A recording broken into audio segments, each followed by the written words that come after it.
Hello, everyone. This is your co-host, Stu, and I'm here with the paranormalist, Patty Wilson.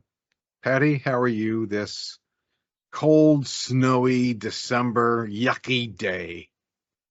Well, I kind of feel about it like you do. It's kind of Mm. yucky snow, but I'm doing okay. I'm sitting nice and warm in the house with all the little old cats. That's a fine place to be. It And is. speaking of fine place to be, this is a fine place to be for our listeners and viewers. How'd you like that segue? Very And nice. right off the cuff, we would like to thank you for finding us. If you are brand new, please consider subscribing. If you are returning, thank you for coming back. Please, everybody, please click the like on whatever platform you're listening or watching on. We would appreciate that. We have mechanisms for feedback. We have our email address, paranormalist at theparanormalistpodcast.com, a couple of Facebook groups, other places. I mean, you can always make comments on the platforms on, YouTube, Rumble, Spotify. I can't even remember now all the different audio platforms that we're on. They kind of change every so often. The subscriptions come and go. But anyway, we would like to thank everyone. And yeah, that's about it. So, what is our topic for today? We're visiting werewolves. Oh, we have done those A to a couple degree times, yeah. before. Mhm. Yeah. But I thought these were unique stories and really interesting. And kind of coming at it from a different perspective and well, several different perspectives. So nobody really knows what a werewolf is. It's folklore, it's whatever. But there's a lot of people who have sightings of them still to this day. And there's some people, Nick Redfern, who is a phenomenal author and has written a couple books on the subject, as well as many books on other subjects as well, talked about what he believes they are. He says he believes they're a bipedal, or at least a semi-bipedal creature. It's a physical phenomena. He doesn't believe it's the product of curses or magic or any of that. And I honestly don't know the answer. But what I do know is that every culture in the world has werewolf stories. They have them in I did not know until I started looking. Literally every culture in the world seems to have a bipedal werewolf creature, and they come in many different fashions. But we're going to look at some of them, maybe even the biologicals first. So the first thing I want to say is that traditionally there is no bipedal animal that's in the dog category or that looks like a dog that gets up on its hind feet and walks, other than trained dogs, and they only do so for a brief period of a few seconds. And it's kind of a hopping thing. But I wanted to start with a creature that we believe today to be extinct. It is not a dog, but it definitely, there's some information about it that I think we should kind of factor in as we're looking at what we're doing with these stories. So for those people who have ever heard of the Tasmanian devil, comes from Australia. It's called a thylacine. It is it's believed to be extinct, supposedly went extinct in the 1930s.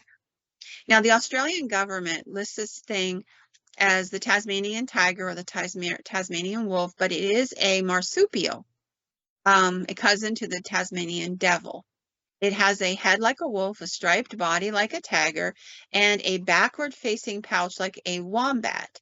The thylacine is kind of like, it's like a conglomeration of things that God forgot didn't have all the right parts for, so he put something together. If you look at it, it's quite an interesting looking animal. And at first it was not believed to even be a real creature when the first Europeans started bringing back descriptions of it from Australia. But the thing I wanted to bring to everybody's attention, and this is from the Australian government's official documentation on it. The thylacine was said to have an awkward way of moving, trotting stiffly and not moving particularly quickly. They walk on their toes like a dog, but could also move in an unusual way, a bipedal hop. The animal would stand upright with its front legs in the air, resting its hind legs on the ground and using its tail as a support. Like a kangaroo, they would hop for distances in this position. So This is a known creature that did exist that can walk on 4 legs and can travel on 2 legs as well. So I wanted to just kind of like point out there are creatures that are like that. And then we're going to kind of go into some werewolf stories. So there is a place called Cannock Chase in Britain. It is a forest in central England, and there have been werewolf sightings there, or dog sightings there, for thousands of years. There's also sightings of what look like Bigfoot creatures, large cats, although there's no known large cat in England, but there are large black cat sightings. A lot of times there's black dog sightings. There's all kinds of things, but werewolves are probably one of the more common things that we're seeing. I wanted to kind of cover a couple stories. In April of 2007, the Stafford Post newspaper, which is a paper from that area, stated that there was a rash of sightings of werewolf creatures prowling the outskirts of Stafford, and they have prompted a paranormal group to go and take a look and see what they could find out. They described it as a hairy wolf-type creature walking on its hind legs around the German War Cemetery just off Camp Road. One of the things that modern collectors of werewolf stories are starting to note, there's a ton of these things around military bases, around cemeteries. They seem to have a disproportionately large number of these sightings in these particular types of areas. Why? They don't know, but there's a lot of stories about cemeteries where these things come out of the cemeteries, or military bases where they come and go onto the military bases. We'll talk about one of those later.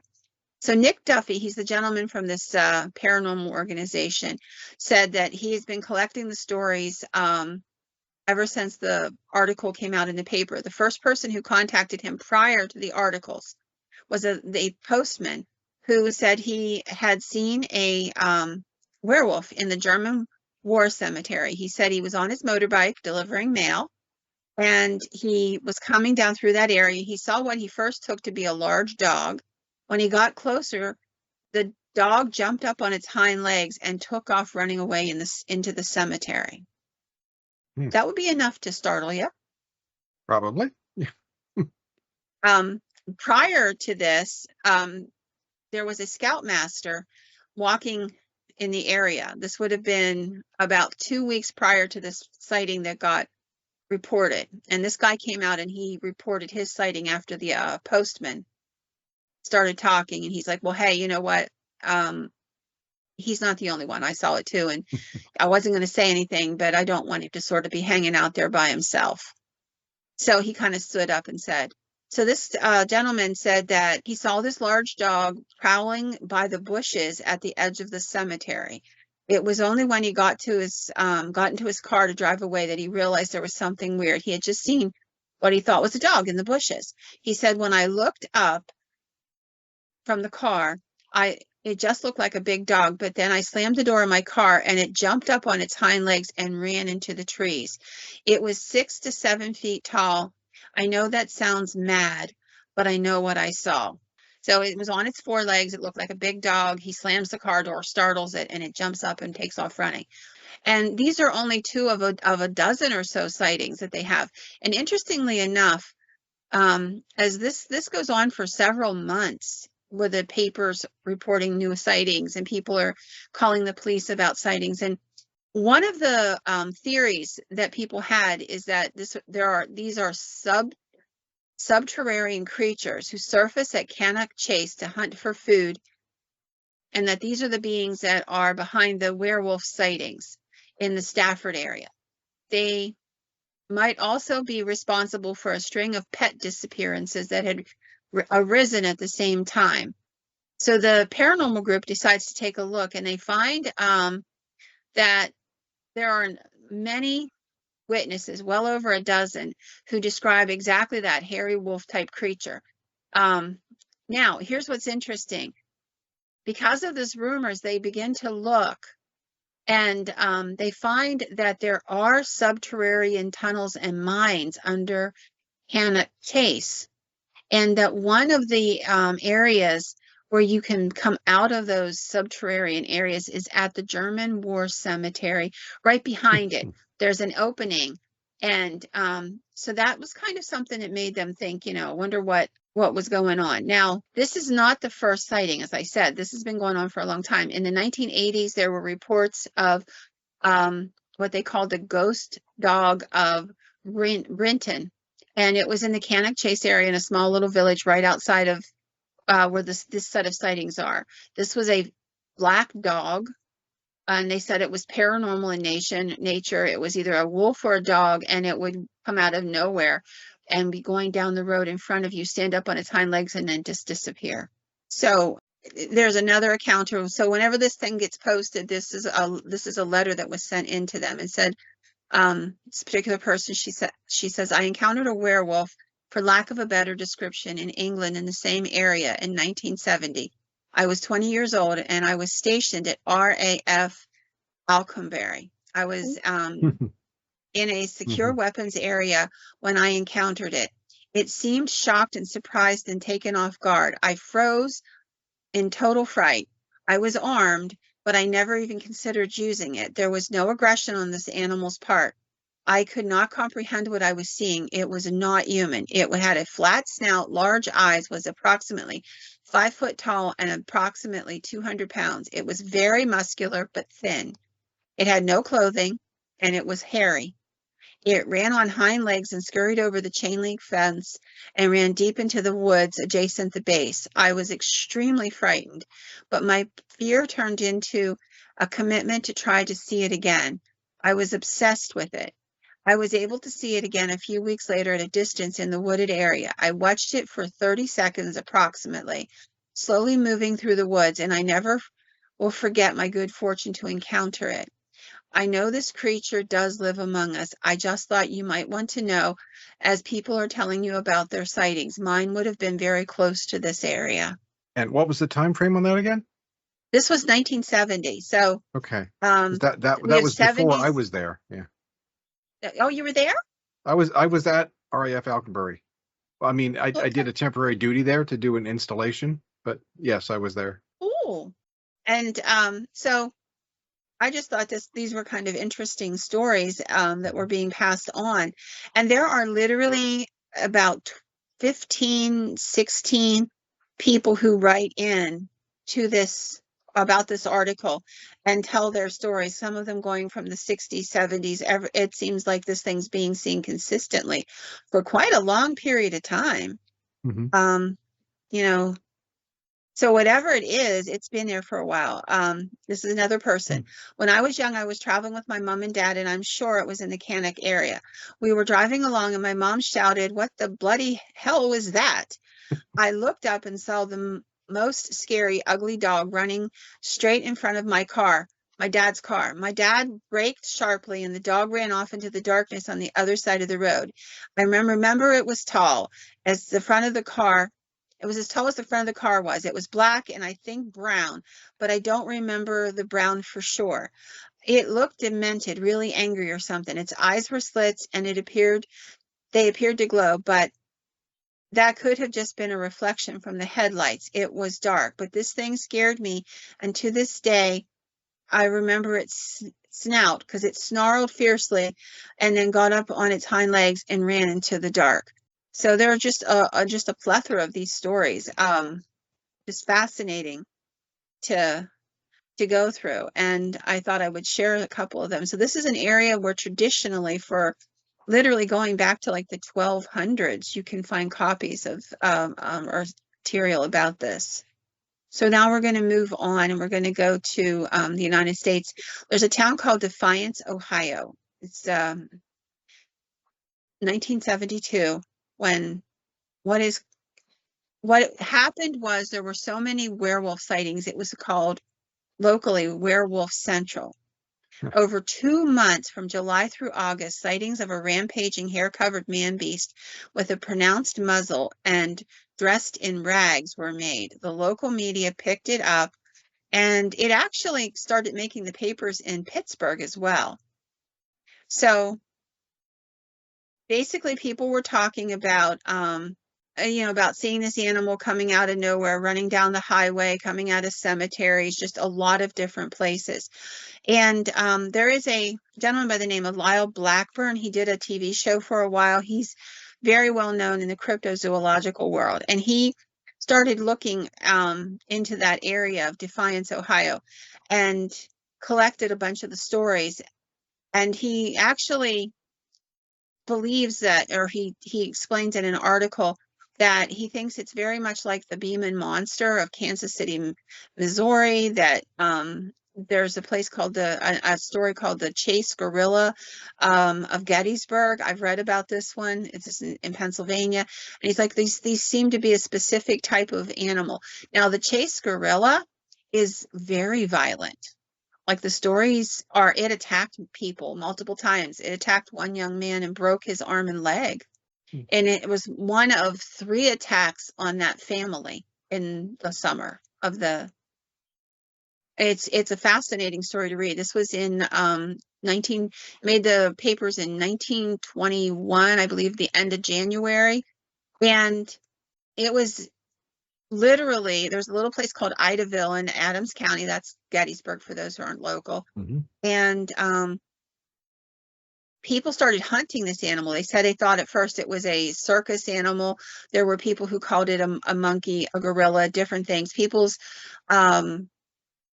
their places where they were storing their cured meats and what have you were getting raided, and at night, and things were being stolen out of them. And then this thing actually attacks this man. This man lived on the outside of town. He had a teenage son and a teenage daughter, and they saw it the first time when they went out to get wood, and it briefly attacked them, and the daughter swatted it off with a piece of wood that she had in her hand. So she just hit it with what was there, in self-defense. And after that, they kind of made a rule that they'd all have to go out together to get wood and stuff, and one of them would carry a gun.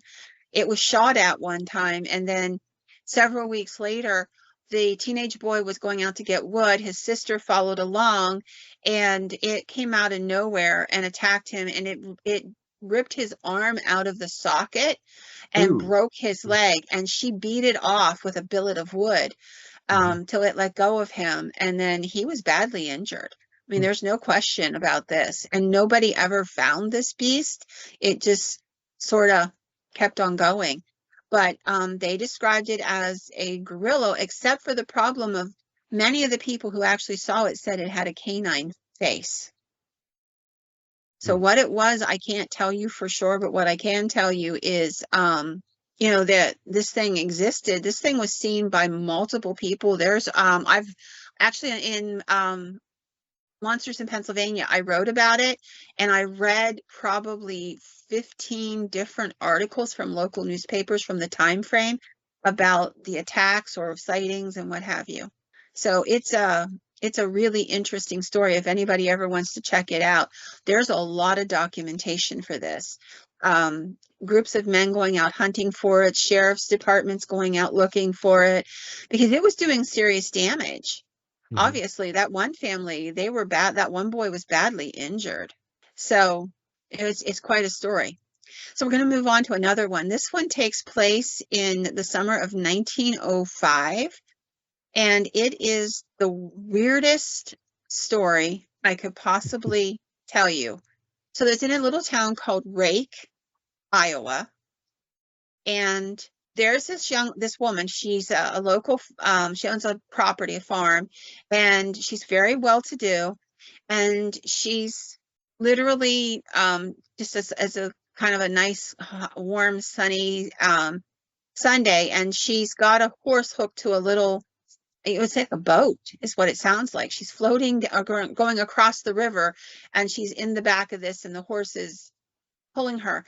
And as they're going towards the other side, I don't know why she's doing it or whatever, she notices on the little bridge that they have to kind of come out by, there's a being standing there. And in this article, the material I'm going to read to you guys is from the Rake Register of Rake, Iowa, and circa 1905, as I said.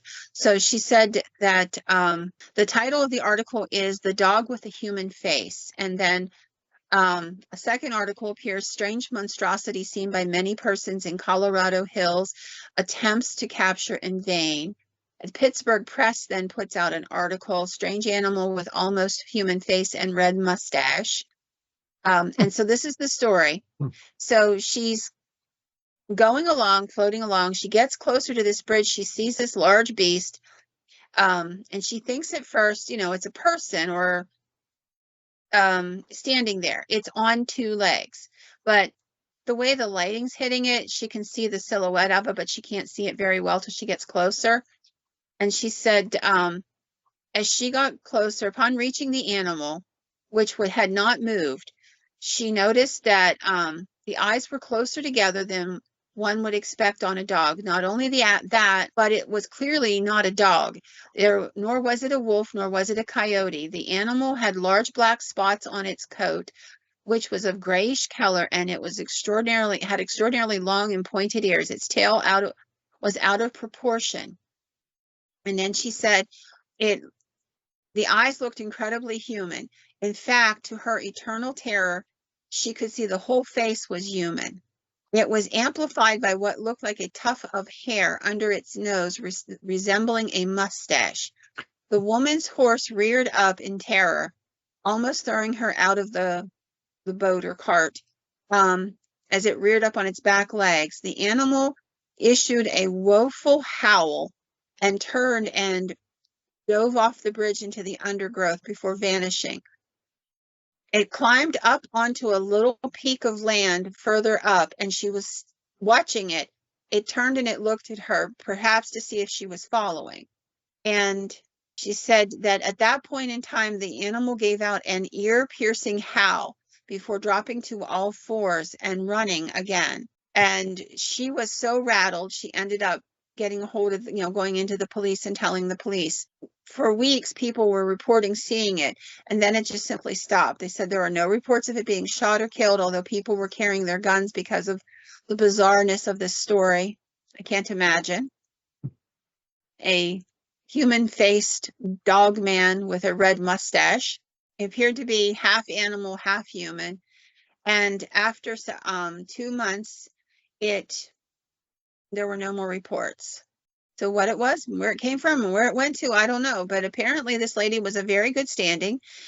She was a businesswoman. She had nothing to gain from making this report, but she was extremely distraught when she got to the police and told them what she saw.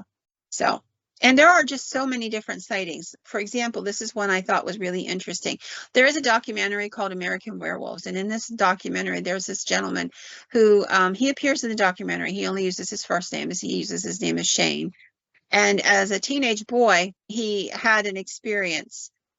So he was living in a rural area, and it was late fall, and he and his friends were very athletic, like on the football team, that kind of thing. So they were kind of daring each other to build up muscle, and he was going running, and he was doing 5 miles a night, and and all of this, and he was in very good shape. So he leaves his home and he's running down this rural road. On one side of the road is this cornfield, this huge cornfields, just as far as the eye could see, and the other side were soybean fields, so they were much lower.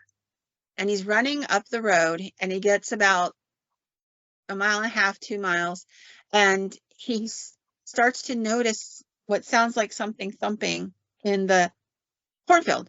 He can see the corn going, like it's being jostled, but it's far enough in. He estimates 3 to 4 rows in. He couldn't see what it was. He could just see something moving the corn. He stops, it stopped. So he turns around, and he's a little bit leery. He's wondering if it's a deer or what it is, So he turns around to run back, and as he starts to run, this thing turns and starts going after him, but still staying in the corn, not coming any closer. But it's keeping pace, so he stops again. And he's thinking, if this is a deer, it would just keep going. It would just go on. And then he starts debating, what else could it be? Well, there are not supposed to be any big cats in the area. That he's never seen a bear in the area. Is it a dog? Now, if it's a dog, it would just bark and growl and, take off. So he starts running again, and it starts running, and it catches up with him. And again, the corn is just thunk, thunk, thunk. Anybody who's ever had to go through a cornfield knows what I'm talking about. This thing's really booking it, and the corn's swaying and ripping and what have you. And he can hear it. It's dusky, but he can hear it. He can see the corn going. He realizes if he turns to the right, he's going to have to like literally go past the edge of that cornfield, and whatever's coming up there by him is going to literally be able to come out at him from the side. And Okay. that is not a comfortable feeling. So he decides to go the other direction because he has a buddy who lives about a half mile down that road, and he thinks this will stop it. And so he starts to make the turn, and he's going, don't look, don't look, don't look. But he looks. Like he just can't help himself. And he describes that it was this huge dog man with a long snout, pointed ears, yellow eyes, and he estimated it to be over 6 feet tall. It panics him, and he starts running, and he doesn't know if the thing's still after him or not until he hears it hitting the cornfield on the other side, and it's back in the cornfield, and he's still running. Again, he's got fields on both sides of him, and he's running, and he's thinking, I'll get to my friend's house. It's only a half a mile away. I can get there, and I can run into the house, and it'll be good. He gets close, and he sees that the gate is shut, and the only thing he can do is like throw himself over the gate because it's latched and locked. And there's a swimming pool there, a big swimming pool in the side of the yard, and he leaps and kind of throws himself over the gate. He gets to the other side. He hears the thing hit the gate, and it's coming after him. He dives into the swimming pool, goes down to the bottom of it. It's about 10 foot at the very deepest part, and that's where he heads for. And he's trying to hold his breath, and he's trying to like look to see if there's shadows above him or what's going on. Eventually, he has to come up for air, and he doesn't see anything. And he's like, okay. So he very quickly scampers out of the water, hits the door of the house, comes running in, dripping wet. He's screaming at his friend, turn off the lights, lock the doors, lock the doors. He's hysterical. And his buddy like slams the lights off, locks the doors. He doesn't know what's going on, but he very quickly caught that fear. And they're sitting there in the dark, and he's like, what the hell's going on? And he's like, this thing. And he tells him what he saw. Well, what I found interesting was that they actually interviewed this other guy. Now, this guy's in his 50s now, and when he's telling the story for this documentary. They interview him. They interview his buddy, who says, yeah, I remember that night. This is exactly what happened. They interviewed a couple of his other buddies who he told a generic version of the story to. He didn't say, I saw a dog man. He said, I saw a creature. But they are backing up that this happened when they were 17-year-old boys, and they were all aware of it. And I thought that was a really interesting story, the way, he told it. And it's very illustrative of a lot of these stories. You find a lot of stories like that when you start looking at these stories. There are just some really fascinating ones. So I'm going to talk about a werewolf, for lack of a better word, from Germany. This happened in, the whole thing starts in 1724. There's this guy named Prince Ludwig, and he wants to build a hunting lodge.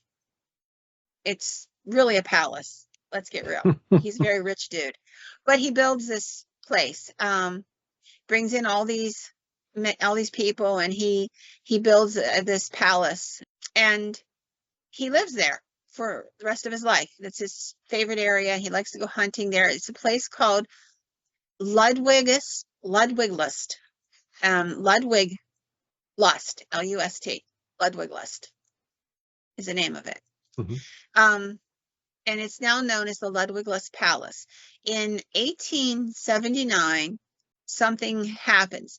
Now, from the 1700s on, there have been stories of wild animals and what have you in the area. But in the 70s, suddenly these stories turn into one particular creature.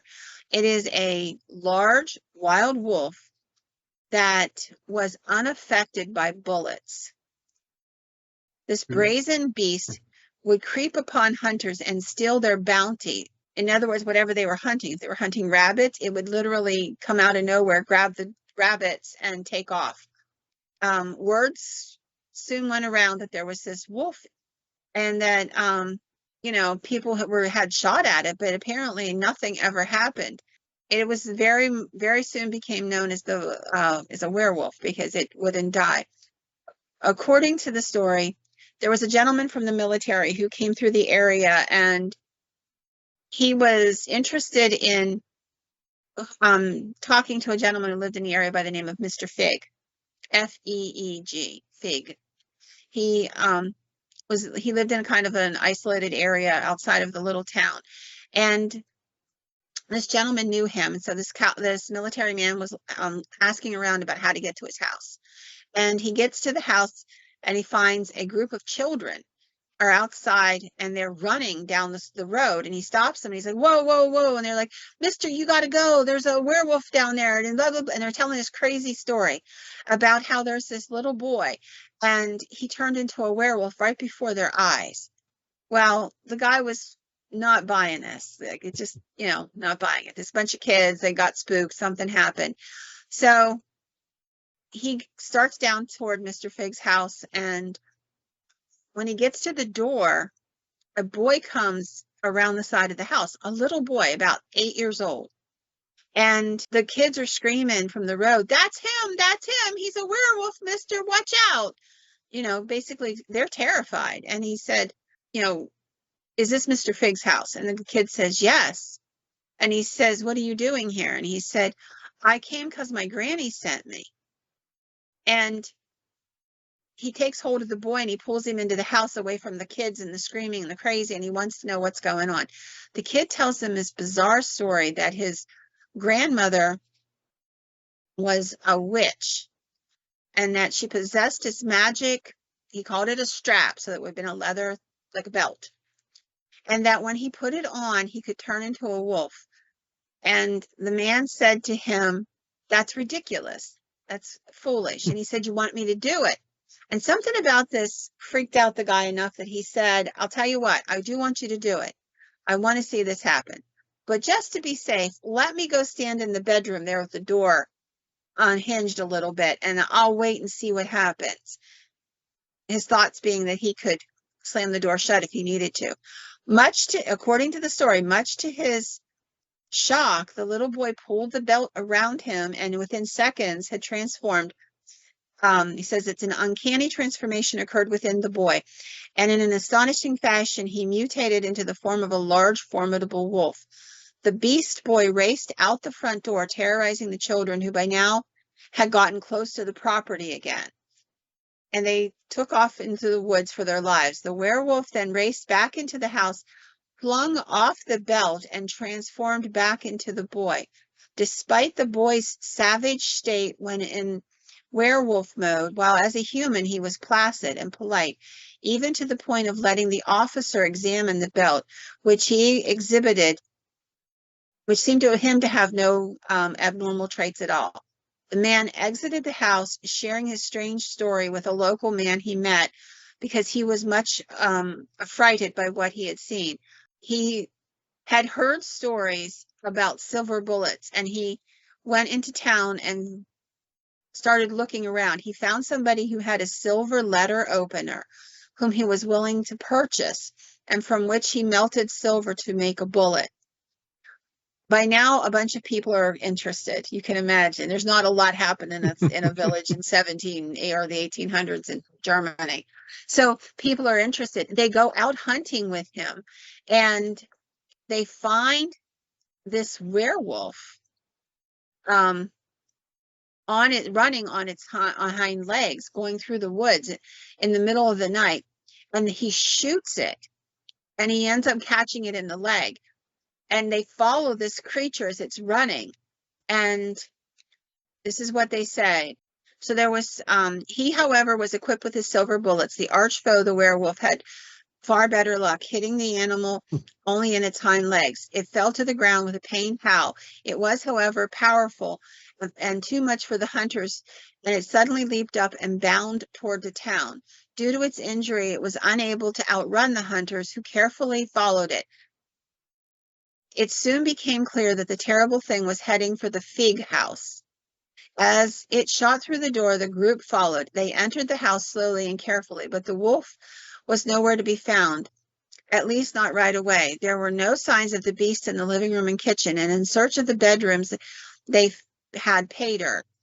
Laying on one of the beds was an old woman, and none other than the creepy grandmother of the young monster boy. To the group's horror, the witch did not appear entirely human. A large, powerful, hair-covered tail hung from the side of the bed. The aged woman, in her state of pain from the piercing of the bullet, had not been able to completely shapeshift back to human form. What became of the woman and her grandchild is not written. What we do know, however, is that a 19th century werewolf chronicler, Karl Bartok, investigated this story deeply, and he wrote about it. And he says that the story is still well known in the local town to this day. It's quite a tale. No pun intended there either, right? No, not at all. So now we have the magical werewolf, the werewolf of witchcraft, and what have you. There's different versions of these stories, and and some are just really interesting. Now, this one took place, the first encounter was in 2007, the second was in 2010. This woman is a nurse living in the United States, and she writes these encounters in response to an article about a creature being seen in her local town. She said, "My husband was on his way to work at 4 a.m. on a rural road. While rounding a bend, his headlights hit a dark brown figure sitting about 30 feet off the road, watching the road. He described it as 4 foot tall, sitting with legs bent out in front of it. Wolf-like face, pointed ears. He doesn't remember if there was eye shine. It was leaning on human-like arms. My husband felt endangered and floored the vehicle's accelerator. This man has no fear of humans. I've known him 30 years and have never seen him afraid of any natural being. He's hunted and fished since childhood. It took him a couple of years before he was willing to share his sighting. He said his first thought was that this thing could catch the car and tear him out of it and eat him if it wanted to. He was paranoid and had his head on a swivel all that day. Still to this day, he will not drive past the location without speeding up the car because he's afraid he'll see it again." Second sighting took place in 2010, and this was to a coworker, and she was, again, this lady's a nurse. This was another nurse at the hospital. She said, "I noticed my friend, another nurse, was acting strangely when we talked about spooky things. So one day I asked her, what's up? Why do you get so anxious when we talk about spooky stuff?" And she said, "Oh, you'll think I'm crazy." But then she went on to tell me that one night she was driving home from second shift, so about midnight to 1 a.m. in the morning. It was about 5 miles from where my husband had his sighting. She had slowed down to a near stop to turn onto the road that would take her to her house when she began to hear what sounded like something running alongside her car. She glanced out the driver's window and saw the most horrible face. Her first thought was, "This is a werewolf." She described it as black and gray with large teeth. She said she didn't look at it again, but she could hear it running next to the car until she hit somewhere between 45 and 50 miles per hour.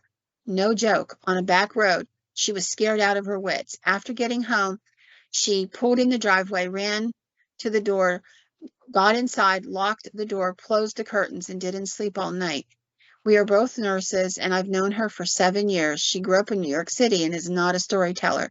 Neither of these people talk about their sightings. You can see the change in them when their encounters are brought up. I don't need to see one to believe that they exist. I just thought I would let you know both times this creature was seen. It was seen after midnight. No mention of a full moon or anything like that. No. Well, none of your stories this time, even mentioned anything about moon phase. So. No, actually, none of the stories I have found did. So I'm going to come to Pennsylvania for a while. For those who are listening who don't know, both Stu and I are from PA. So These are going to get kind of close to home, Stu. You'll recognize this real quick. Ah, So, lovely. Yeah. well, hey, this first one is from Penfield in Clearfield County. This happened in July of 2015. Yep. Route Gentleman was driving. 255. Yep. Yep, this gentleman was Mhm. driving home from work on a road called the Boy Scout Road in Penfield. I've been on that road. Said he usually sticks to the main roads, but he liked the scenery, so he thought he would take this other road instead. I do that all the time. Like he said, as I was coming around a bend, I saw a large brownish and tan creature crouched on the side of the road. I slowed to get a better look. That's when it turned its head towards my vehicle. It had a large head, yellowish glow in its eyes, and a long nose. I couldn't believe what I was looking at. It was eating roadkill along the edge of the road. I think a deer. At this point, I slammed my foot on the gas pedal and didn't get off the gas until I got home. I jumped out of my car, I ran in the house and locked the doors. I grabbed my rifle from the closet, made sure it was loaded, and then I went to the basement and took out a silver letter opener that I had gotten from my grandfather when he passed away. I haven't seen anything of it since, but I would like to add that about a month prior to that, I was at the local Minute Mark getting gas. A game commissioner pulled in next to me at the next pump. Attached to his truck was a trailer, and in it was an elk. A lot of elk have radio collars, and when one dies, the game commission has to figure out what killed it, and they take samples and they pull the collar off to see what information's on it. He said, I asked the guy what had happened to this young elk. He looked to be about 2 to 3 years old. It was laying there dead, its throat slit. He said, I got no clue, but that they had found it, and the collar had been 10 feet away. He said the first thing they thought was it was a bear, because that's the only thing large enough in the woods that could bring down an elk. But there's no evidence indicating a bear. He said its throat was slit, but way too clean. No, claw marks or bites or anything like that. He said, I didn't think much of it until after I had my encounter. Now I'm wondering what was going on. He says, I'm a fact-based person. I don't believe in the supernatural. Well, I didn't believe in the supernatural. And he said, I know that in November, someone wrote to you, to the same organization, stating that on state game lands 331, they saw a similar creature. I lived in this town my whole life, and I've spent my whole life hunting in the woods. I've seen animals all around here. And I am telling you, I have never seen anything like this. So I thought that was really interesting. These are encounters that were listed in Phantoms and Monsters. I'm familiar with the researcher. This next one took place on November the 7th of 2014 between 10 and 11 a.m. And this is what they described. An 8 to 10 foot tall, weight unknown, large stride, short hair, dark colored, most likely brown, but very dark. Thought at first it was a Bigfoot, but when it turned, it had a prominent snout and a canine face. Witness said it took all his strength to hold his dogs. The gentleman was walking his dogs in the area. The creature never reacted to the dogs barking, kept staring straight ahead, and walked quietly into the forest in front of them. And he said, we did some research, and I was unaware that they do walk upright. I thought they went down on all fours, but this man said that it was German Shepherd-like in color. Meanwhile, there were 2 or 3 tones of fur. And he talks about having done some research on the area. He says, so this would leave out a dog man in my mind, because this thing walked bipedal like a man, not loping or leaning forward. He said the Ottawa and the Chippewa natives believe in skinwalkers that are stuck between 2 worlds. But this thing had no aggression. It was maybe a shapeshifter. The Chickamauga in Clearfield County of the Lenni Lenape don't believe in skinwalkers, but they have something called the Witalo or the Wendigo. Seneca Indians also believe in the Wendigo. I wonder if this is what it is. Of course, the Wendigos are supposed to be taller, maybe 15 feet tall, but they walk like a man. And would be more aggressive too. I would think so. Yeah. Now, here comes the one in Blair County. Okay. Bring it on. State Game Lands, number 166, Blair County, Sunday, the 21st of 2016. Witness stated he was on a state game land trail adjacent to the swamp near this creek. He had his shotgun out for the walk and to get a few shots off at crows. The sun was just starting to set. There was plenty of daylight left. When he got past the swamp, there is a big patch of mountain laurel that's very high, 5 to 6 foot in places. It was in this patch of laurel he began to feel uneasy, like he was being watched. He said, I want to make a note that at this time, in the conversation, the witness's voice changed. He became distraught. After a slight pause, he continued.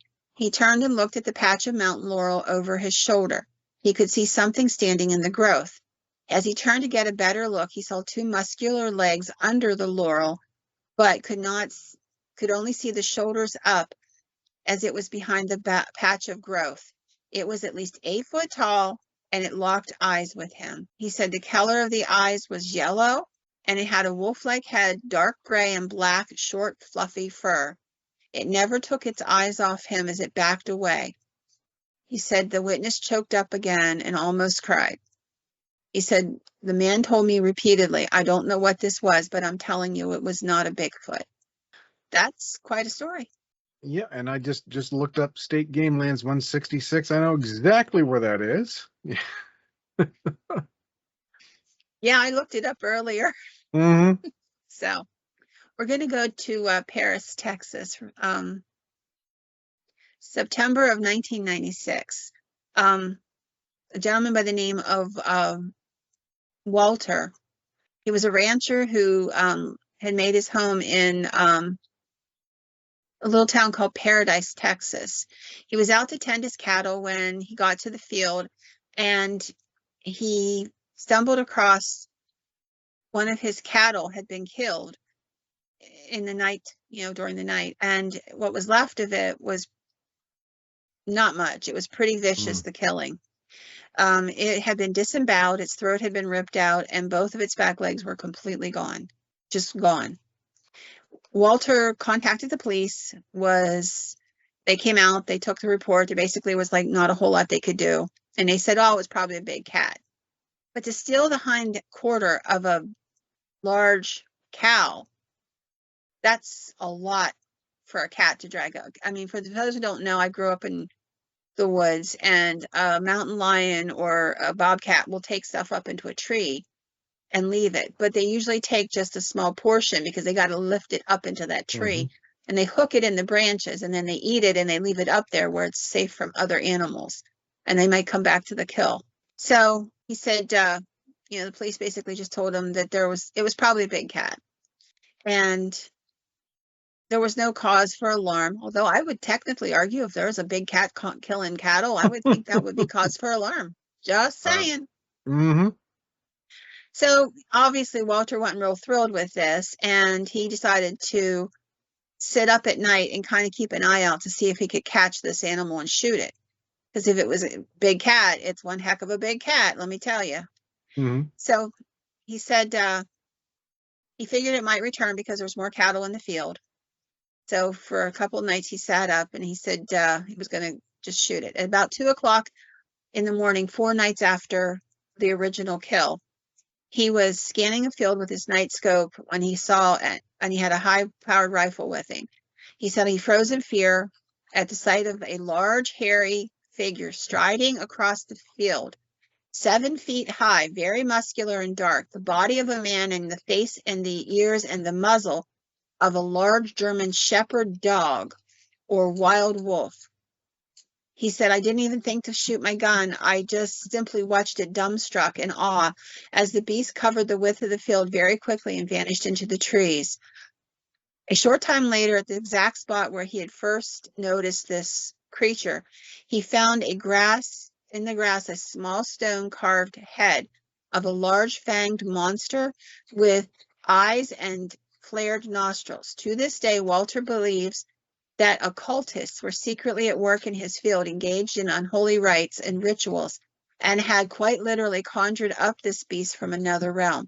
He believes the beast is wildly on the loose in this world now, free from its previous moorings and prowling the fields and the woods of Texas. He's completely convinced of this. That's a story. Now, in reference to that, that might sound like a very isolated case, but we did a story about these two little stone heads that were found in a garden, and it precipitated a haunting in England. Two little boys dug them up, and I think they're called the Cannock heads or something like that. And one of the things about the Cannock heads is after these two little stone heads were unearthed, among the things that happened, along with the haunting and the poltergeist activity, the boys would claim, and so would their parents, that a large wolf man entered their home on multiple occasions. So that's not the only isolated time when such a relic might be associated with that. So I wanted to kind of touch on that. Now, as I said, there are werewolf stories from around the world. These stories surfaced in Haiti. So in 2000, and I think it was 2010, they had that horrible death going on in Haiti through the there was a, like, I don't want to say a hurricane, it was like, it was a hurricane or some sort that settled down in there, and it killed a lot of people. And so we're going to talk a little bit about, in Haiti they have several different creatures. They call one the Jirogus, and it means red eyes. There's the loup-garou. There's another version of a loup-garou in folklore. Now, there was a, I'm sorry, it was an earthquake. In 2010 in Haiti, there was this horrible earthquake. It was a 7 magnitude, and it hit Port-au-Prince in January of 2010. It was horrible. There were literally hundreds of thousands of people who died and millions of people who were displaced because of this thing. And if you remember, there was a huge push for aid for them. There were at one point 690,000 people in rescue camps. And that is a very nice way of saying it. They were literally sleeping in the mud, and people would bring in little bits of food and what have you. And like, these people were really in a bad way. And that's when the story started about the loup-garous. There was a gentleman who was interviewed for the Financial Times magazine about what's going on there. He was a survivor of the camps. He was a university educated man by the name of Vladimir Cadet. And he was interviewed for the Financial Times talking about what's going on in Haiti at this time. And he said that there were loup-garou going through the camps. There's multiples of these camps all over the place. And that while the people were sleeping on the streets and living in this reality, there were loup-garou coming and stealing the children. They were being taken by these werewolves. And he said, I've never seen one, but I have been told by my mother that they do exist. When I was a little boy, I was nearly taken. And he said that this had gotten to the point where there were patrols of men at night searching for these creatures because they were stealing children. And he gave multiple stories of it. In another camp for the displaced, a man was caught stealing a child and was lynched while in the process of transforming. In another camp called Logata, a man was killed by a mob because they thought he was a loup-garou. And he goes on and talks about several of the other ones. There was one loup-garou who had been put in prison for stealing children. He was bragging that he had gotten out of jail because of the earthquake. Everybody was just freed. And during the night, he would go into tents and he tried to take someone's child as a werewolf. He was killed and others saw him. I just thought that was a really bizarre story. And they were saying that this was going on all over Haiti for a while. Like, they came out to hunt because there were so many displaced people. It was easy to hunt. And they preferred to take children. Makes sense. They're easier to carry. If you have to run, with your prey, it would be easier to do that. But I found out there are werewolves in Finland. There's about 4 different kinds in Ireland. Everywhere in the world, there are these stories. And they run all the way from Anubis-headed creatures to these human-faced dogmen. And I just wanted to kind of give an overview because I find it fascinating. And then I have a question for our listeners. What do you think these are? Where do you think they come from? Are they magic? Are they from a different time frame, a portal coming in from somewhere else? Are they human beings who've done rituals and sold their souls? The ones in Haiti, they believe that they come from voodoo, that these people do a voodoo ritual, which allows them to become very well-to-do, but along with that, they must feed. And that's what they do to feed. They turn into this wolf creature and feed on human flesh. If you go back to the Wendigo, they're believed to feed on human flesh. There is a thread of this that goes back to that over and over and over again in every single part of the world. So I'll be interested to hear what everybody else thinks. Thoughts. If you had a story, you've ever encountered something like this, or you know someone who did, share that as well. We would love to hear it. And with that, I'm done. All right. Yeah, absolutely. We have so many different ways to get in touch with us. If you wanted to remain anonymous, probably the email would be the best way to go. If you don't mind, people seeing your name or your screen name or things like that, then you could always comment on one of our video or audio platforms or Facebook. But yeah, those are some great. I got an idea myself, but I don't want to sully our listener base with my particular theory on what they are. But so I will say then, good night. Good night, everybody.